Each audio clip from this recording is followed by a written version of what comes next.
Ассаламу-алейкум, қалдарыңыз қалай? Бұл Спорт Инсайт жобасы бас демеушіміз Самұрық-қазына қоры және демеушіміз спорт қорының қолдауымен жарыққа шығатын. Біз осы жоба аясында қазақстандық қыз-жігіттердің Париж Олимпиадасына дайындығы жайында айтып жүрміз және бүгінгі әңгімеміз тағы да дзюдо туралы болмақ.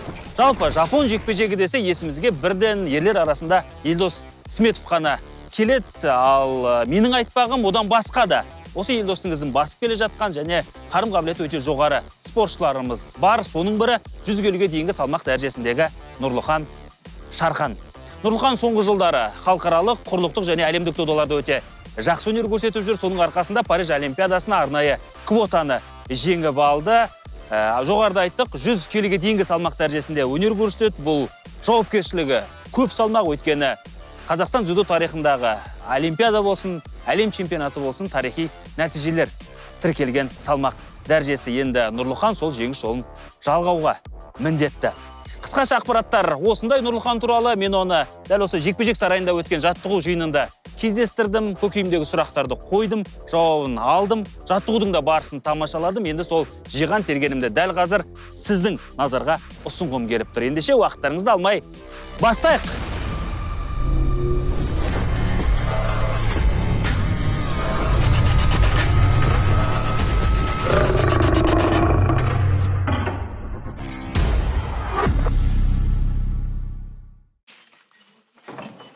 Халердің алдыңызға.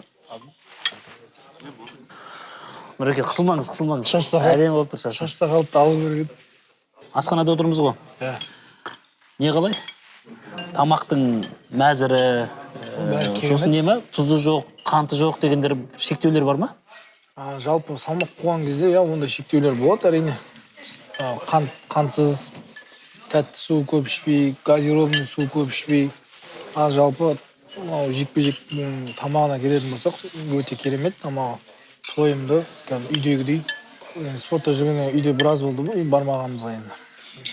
Ондай қатты үйді сағым не жоқ, бұл сияқты тамағы башты бірдей.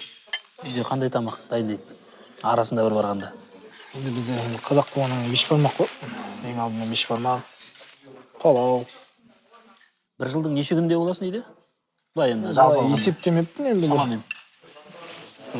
Бір ай шар, бір ай. Мысалы қазір үйге қайтпағыма білмеймін, 2 айдай болды, 1,5 айдай. Көңіл-күй жоқ енді, түсінем. Көңіл-күй былай енді. Жоқ емес енді былай. Бірақ енді кішкене жарыстан кейін результатқа байланысты енді кішкене 2-3 күн настроение болмады енді. Қатты қабылдайсың ба осындай жағдайда? Жеңілісті ма? Жоқ. Ауыр ма? Қатты бүйтіп қобалжып, мұндай не жоқ енді. Жеңіліс болғаннан кейін сразу видеоларды ашып, анализ жасап, мен жалпы жеңілуден емес, жеңіліп қалам ба деген ойдан қорқам ше жалпы. Жеңілу деген жақсы сабақ қой негізі. Ой, жейме сонда? Жарыстың алдында, жарыстың кезінде? Былай енді қатты жемейді, бәрі бүкіл спортсменде болады деп ойлаймын. Қобалжисың ғой, бәрі қалай болады, бұның ақыры қалай болады, орын алам ба, қалай дайындығым қалай келді деген сияқты сондай бір ойлар болады жалпы. Сен бір қолын жақлап тұрып, екінші қолын бос кеткенде барып өтті. Қастайын болып тұрып. Болды. Кім хабарласты кеше бірінші? Жеңілген соң ба? Отбасым хабарласады ең бірінші. Бірақ залда өзім жеке жаттықтырушыларым. Менен енді аз қиналмайды деп ойлаймын. Менен көп қиналады деп ойлаймын даже. Ол кісілер бірге тер төгіп, ол кісілер трибунада болады көбінесе. Трибунада шыққаннан кейін сразу жеңсем де, жеңілсем де сразу сол кісілерге барамын бірінші. Жаттықтырушыларыма жеке. Солармен сөйлесем ең алдымен. Енді ол кісілер енді қателіктерді айтады. Неге тұрып қалдың, неге енді кірмейдің, неге жасамадың. Ал жалпы енді былай тілімді табатын енді үйдегілер ғой көбінесе анам звондайды, ағам, туған ағам звондайды. Енді әкем соңынан звондайды енді. Не болды? Қатал ма кісі? Қатал емес жалпы былай. Бірақ енді біз әкемізбен тек сәлемдесеміз, не қыламыз жаңағыдай ғой енді кішкене. Ашылып, қатты әңгімелеспейміз, бірақ ол кісі де звондап, ничего мойма. Түпкі мақсатыңды білесің ғой деп қолдайды әрдайым.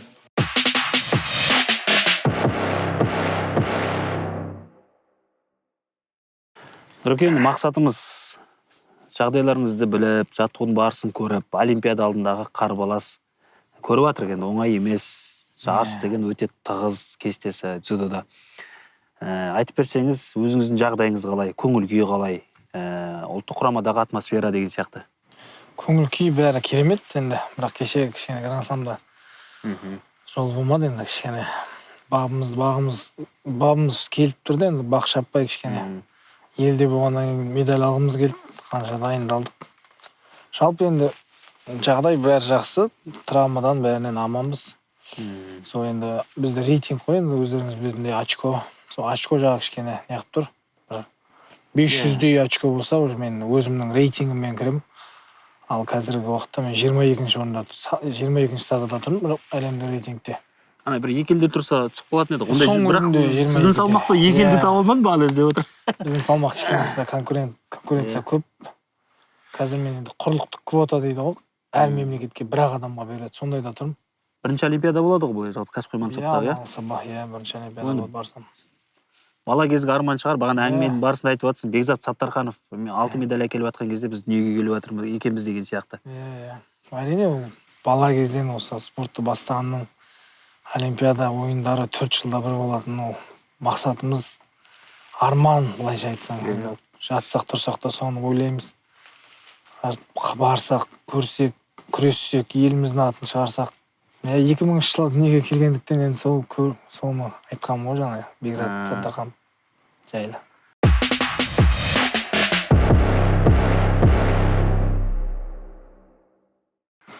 Нұрбол ағайшы? Нұрбол ағай енді жақсы, өзіміздің құрамада бапкер, аға бапкеріміз, енді біздің командамыздың жаттықтырушысы.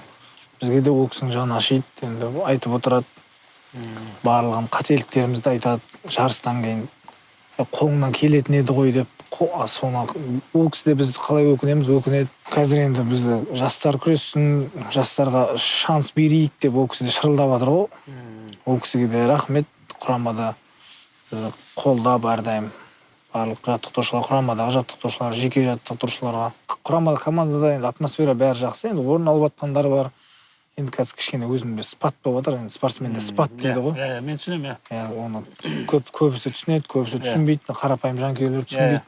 Спат деген болады, енді адам кейде енді ол либо денсаулығына байланысты, либо кейде бір өзінен өз іс жерің ауырмайды, шаршамайды, бірақ сондай жүрмейді да күресің. Қанша тырысасың, жүрмейді. Содан кейін уже ары қарай спаттан адам шыққан кезде уже болды, оны ешкім тоқтата алмайды.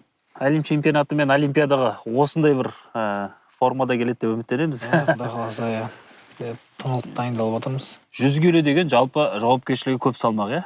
Бізде тарих бар, тарих жасалған салмақ, иә? Мен білетін Асқат Жеткеев, Максим Раков. Олимпиадада жүлде алды. Максим Раков әлем чемпионатында жеңді. Бұл бір қысым емес па? Жауапкершілік моральдық тұрғыда? Ешқандай да қысым жоқ. Қайда бұл жақсы ғой. Бізде қайда 100 килограммда бұл.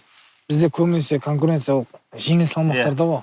60, 66, 73 болды уже ары қарай. Қазір мен 81-де біздің жаңағы досым мен Жұбаназар Абылайхан мысалы шығып жатыр.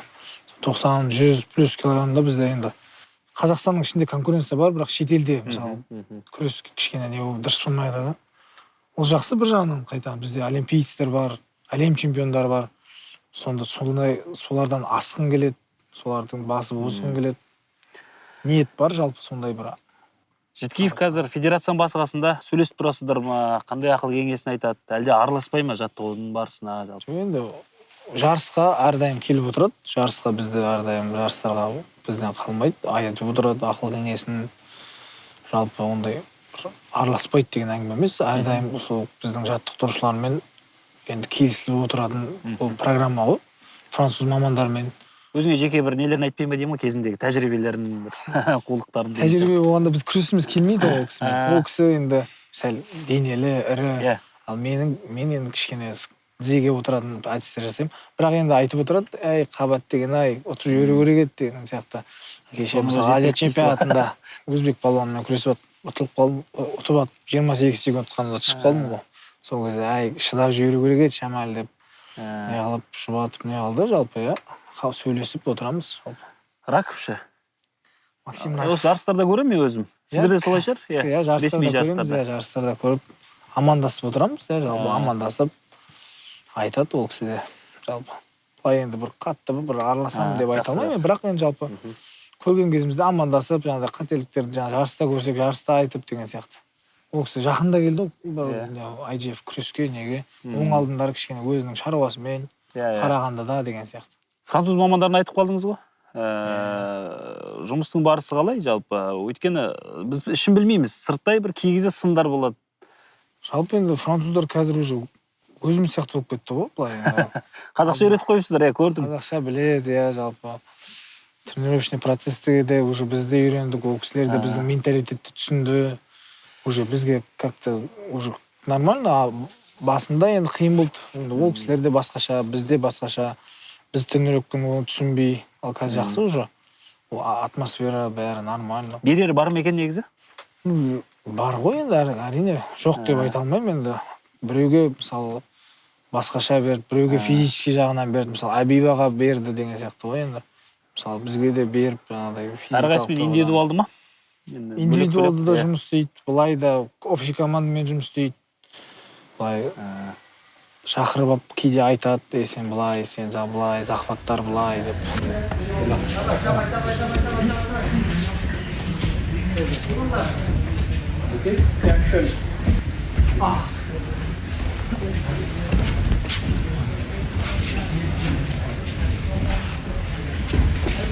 Voilà. Comme ça. Ça y est. Box. Box. Merci. Voilà.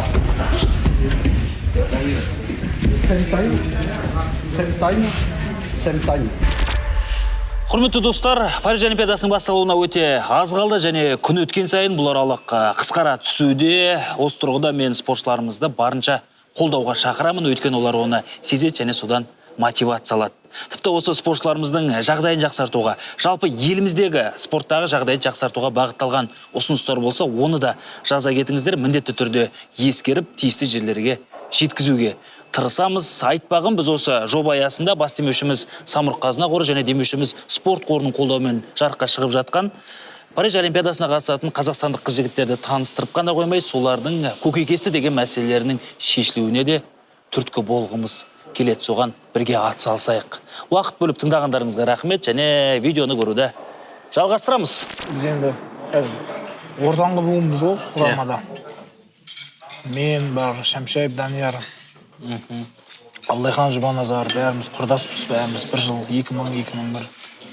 Ал ағаларымыз Жансай, Елдос, Сметов ағаларымыз, одан кейін бізден кейін уже Нұрғанат Серікбаевтар. Сіздер де аға болып қалдыңыздар, аға буын, иә? Еді, солар орта буын, иә. Іште капитан Елдос па? Капитан деген бар ма негізі? Бар, әрине. Капитан Елдос ағамыз. Не дейді жалпы? Жеке өзіңмен қалай сөйлеседі? Командадағы диалогтар қандай? Жеке деп былай енді сөйлеспейміз енді. Бірақ енді тамақ барысында, былай енді кездескенде жақсы сөйлесеміз. Ағамыз ақылын айтады, қателіктеріміз жөндейді. Мысалы, көріп қалды ма жөндейді, жаны ашиды. Ақжан деген ағамыз Шәмшеден білесіз. Бәріміз бір облыстан. Жарыс кезінде айта ма, әлде ол салмақ әртүрлі болғасын, тактикасы бәрі бөлек болып ақыл айтатындай емес? Жоқ, ондай емес жоқ. Бізде айта береді. Біз бірінші күні барсақ, біз оларға айтамыз. Олар бізге айтады. Бір-біріңді қолдап отырасыздар. Өзіңді көріп қалдың ба кеше? Иә, әрине қолдап. Не істеушілер де ұрсып отыр, баппер, қолдауға келдік. Иә. Абылайхан. Сендер сізде көресіп отыр ғой, ұрсып отыр ғой? Иә, бір-бірімізді қолдау. Қыздарды да, Ғалияны да, барлығына бірдей команда бірге. Тәртіп бар жерде жеңіс болады, Құдай қаласа.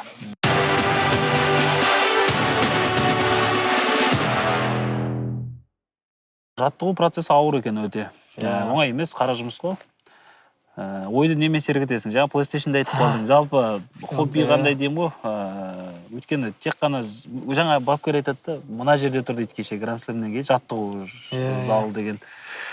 Қалай алаңдатасың өз-өзіңді серіктесің? Гранд Слэмдардан кейін сол ағайларда кішкене жеңіл тренировкалар беріп жатыр, бірақ жеңілдің өзінде 2 сағат көрдіңіз ғой. Енді жалпы негізі PlayStation ойнаймыз. Атқа мініп, енді көкпар шабам деп айта алмаймын, бірақ атқа мініп, серуендеп. Жақсы көресің атты, сосын былайша енді. PlayStation'да атта болмаса ұйқы ғой енді, ұйықтап. ұйқымен энергия жинаймыз, ұйықтап, Инстаграм қараймыз, не қыламыз. Былай енді жатып алмаймыз, енді Инстаграмға кіріп. Просто прогулка жасаймыз балдармен. $250,000 сыйақы бар ғой негізі енді Олимпиада чемпионына деген. Осындай сұрақтарыңызды күтіп едім. Иә. Бұл мотивация ма деймін ғой? Әлде ол маңызды емес пе? Материалдық қолдау мемлекет тарапынан жасалатын. Жоқ, енді мен қазір енді маңызды емес деп айта алмаймын. Енді ол былайша айтқан кезде еңбек қой, кім лайықты, мысалы. Енді әлем беске чемпион бізде, мысалы, қазақта таза қазақ бір 6 ма 8 па, мысалы. Ол значит оңай нәрсе емес та, біздің қазақтың қолынан келеді, бірақ енді оңай келмейтін көрініп тұр да, мысалы. Неге, мысалы, оңай болса, мысалы, біз 18-20 миллион қазақпыз, неге каждый барып алмайды, мысалы. Сол сияқты, енді $250 мың деген ғой, 250 деп. Сол енді былай жақсы ғой, ақша, мотивация бір жағынан. Бірақ енді ақшамен не қылып тұрған жоқпын, енді өзім. Тарихта қаласың, мысалы, олимпийский чемпион болсаң, олимпиада орын алсаң, тарихта қаласың, жағдайың жасайсың, мысалы, әке-шешем кәдімгі қара жұмыс жасайды, кәдімгі қызметкерлер, мысалы, ол кісілердің де жағдайы болған жақ қалайсың. Мысалы, 6 ағайындымын деген сияқты ғой. Енді мотивацияны әркім әрі қалай алады. Мысалы, біреулер әкем айтты, содан кейін күресуім керек дейді. Ал мен, мысалы, мотивациям үйде 6 ағайындымыз, бауырларым көп. Солардың алдында, мысалы, жеңіліп жатқым келмейді. Сол жеңіп деген сияқты көмектесіп бір-бірімізге солай. Енді әрине күшті, енді мысалы күшті мотивация. Мысалы, кім ақшамен өзіне алады? Теңгемен шаққанда қанша болады ол жақсы? Біраз болады. 72 миллион ба, сондай болады ғой. Иә. Жақсы, былай енді травмаларыңды емдейсің, басқа шаруаларыңды бітіресің деген сияқты ғой енді. Өзің ырым дегендер жоқ па? Сенім жарыстың алдында, жарыстан кейін. Жоқ, ырым болғанда жоқ, ырымның жоқ. Былай енді бір Аллаға сенеміз ғой. Бір Аллаға сеніп, бір Аллаға дұға етеміз. Алла қаласа бұйырғанын аламыз. Бұйырмаса енді еңсеміз түсірмейміз, әрі қарай еңбек етеміз. Енді онда тұрған ештеңе жоқ енді. Жеңілген жер көтереді дейді. Бірақ енді былай бүйтіп ырымға жатып алып, сіз айтып тұрған түсініп тұрмын, примерно андай. Жоқ, атаулы айтпаймын. Бір кезде болады ғой. Андай. Ол бірдеңе болса, сол сенің ерекшелігінде болатын еді, жаңалық қылып шығарамыз. Бұрын кішкентай кезімізде олай болушы еді. Мен көк кимономен ғана шықсам ұтамын деп баламыз ғой енді ол кезде жаңағыдай. Тек көкпен шықсам екен жарыста көкпен ұтамын деген сияқты ғой. Жоқ, ондай ештеңеге ондай ырым негесі. Ондай қатты не алмаймын. Бір Аллаға сеніп еңбек етемін, түнеріп жасап. Біз Душанбеде күттік. Душанбеде минимум 3-ке кірсе екен деп, 3-ші орын алса деген. Ол жерде де кішкене болмай қалды. Одан кейін осы өзіміздің астанамызда күттік енді, үміттендік. Бірақ сәтсіздікке ұшырады. Украиналық спортшы қотылып қалып, сонымен бірінші айналымда... Бірақ үмітті үзбейміз ғой? Жоқ, әрине. Өткен жүгі ауыр ғой оны. Әр спортшыдан біз... 100 килограмм деген. Өздеріңіз байқағаныздар, 100 килограммда өздеріңізді көріңіздер, қандай атлеттер. Былайша айтқанда, дене бітімдері қандай, бойлары қандай. Біздің Нұрлыхан кішкене енді бой аласа. Менің байқағаным мінез, мінездің арқасында? Мінездің арқасында алып жатыр көбісі. Мінезімен жаңа өзінің жеңіске деген құштарлығы және өзінің әдісі бар. Тізеден отырып істейтін. Ол өте ыңғайсыз жаңа ұзын бойлы спортшыларға өте ыңғайсыз болып келеді. Ол сол әдісті екі жаққа да істейді. Оңға, солға істейді. Бірінші бастайды екен шабуылға, белсенді ғой? Бірінші бастамаса, ана жерде бойы ұзын спортшылармен қоян қолтыққа бару өте қауіпті. Сосын тәуекелге бара ма үнемі? Тәуекел көп барады деп айтсам болады. Ол нәтиже береді. Сол тәуекелге барғаны.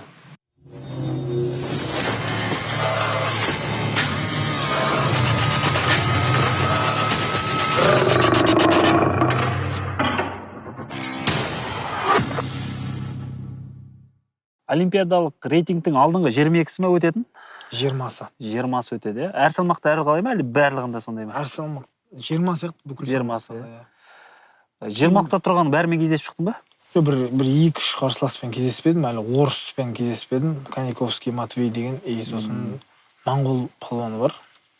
Батхуяк деген, сонымен кездеспедім. Болды, қалған біразымен күрестім. Ең қиын қарсыластар қайсысы? Қай-қайсы да оңай емес екенін білемін енді. Қиын, бірақ енді жалпы барлығы қиынға соғады. Бірақ енді ыңғайсыз дейді, ыңғайсыз қарсыластарым болады өзімнің. Жаңағы өзбек палуаны бар, ұзын. Бірақ негізі ұтуға болады. Өйткені мен оларға нестандартныймын да, мен кішкене оларға ыңғайсызбын. Олар маған ыңғайсыз, мен олардың бойлары ұзын ғой, 2 метр. Сол өзбек қарсыласымен араб палуаны бар, бірақ негізі ол орыс қой, араб азаматтығынан көрсетеді. Сол 2 қарсылас бар. Жалпы негізі ұтуға болады, барлығына да жақсылап, тыңғылықты дайындалып, настрой қойып. Бойға қатысты жаңа сындар айтылып отырады ғой кей кезде. Оны енді сен өзіңнің артықшылығың ретінде пайдаланасың ғой кілемде. Өзімнің плюс ретінде ғой. Плюс ретінде енді. Шапшаңдық жаңа айтып тұрсың, ыңғайсыздық бар бір жағынан. Кеше көрдің бе күресті? Бойым қысқа, мысалы олар мені қысқысы келеді, жинағысы келеді, өзі барынша қимылдап, ыңғайсыздық тудырып сөйтем. Олар енді көбінесе олар ұзындармен күресіп үйреніп қалған ғой, бір-бірімен өткен Европада барлығы ұзын, өзіңіздеріңіз білесіздер. Сол кішкене соны пайдаланып, сол жағынан да сол кішкене қосыңқырап, тағы да бір қателіктер бар, солармен жұмыс жасау керек. Ана бас бапкерден сұрап отырмын. Нұрлыхан қалай дегенде мінез деді ғой бірден. Шығатта мінез, одан кейін тәуекел ме негіз көбіне? Бірінші бастау керек, сондай бір нелер бар екен ғой. Бірінші бастамасам қиындау да, өйткені ол анау захватын үзу керек деген сияқты ғой. Тонкостар көп қой енді дзюдода. Қазір соны жетілдіріп жатсың ғой енді. Өзің айтқан қателіктерді байқап, жұмыс жасап, бапкерлермен бірге. Нұрлыхан, сұхбатыңызға рахмет. Біздің мақсатымыз бір тырнақ астынан кіріздеп, шоқалап, ыңғайсыз сұрақтар қою емес, керісінше Олимпиаданың алдында мен негізі көп сынаймын отандық спортты, бірақ дәл қазір андай уақыт келді, өте қысқаралып қалды, бәрін қолдау керек. Бірігетін уақыт қой, ауызбіршілік танытып, осы шама шарқымызбен өтіп, бұйырса жақсы нәтижелер тіркеп, Олимпиададан кейін қайтып мәселелерді жаңағыдай талқылау керек, шешу керек деген сияқты ғой қалыптасқан. Оларды да ескеріп жүрміз. Ең бастысы енді сіздер жаңағыдай ғой, артық ештеңе уайымдамай, ештеңе алаңдатпай. Олимпиада сондай не ғой, жарыс қой. Ол жерде фавориттер ұтылуы мүмкін, бір сенсациялық жеңістер болады, күтпеген нәтижелер болады, сондай күтеміз енді. Өзің 3-ші, 5-ші орындарда жүресің ғой негізі, бір жарыстарда үнемі сол шамада. Енді жаңағы өзің баба деп атсың ғой, өзі реті бар шығар, уақытпен алып келеді ғой. Тек қана сәттілік тілейміз, біз тілекшіміз. Егер бір медальға қол созып, бір жеңіс сыйлап атсаң, бүкіл қазақ спортын, қазақ дзюдосын бір серпілтесін. Қай-қайсында жігіттер бар, қыздар бар, сол жетіспей тұр қазір. Өйткені жаңа төмендеп кетті нәтижеміз, және осы бір Олимпиада бізге үміт болып тұр. Сәттілік, Нұрлыхан, рахмет сізге. Жақсы. Сізге де рахмет, жақсы.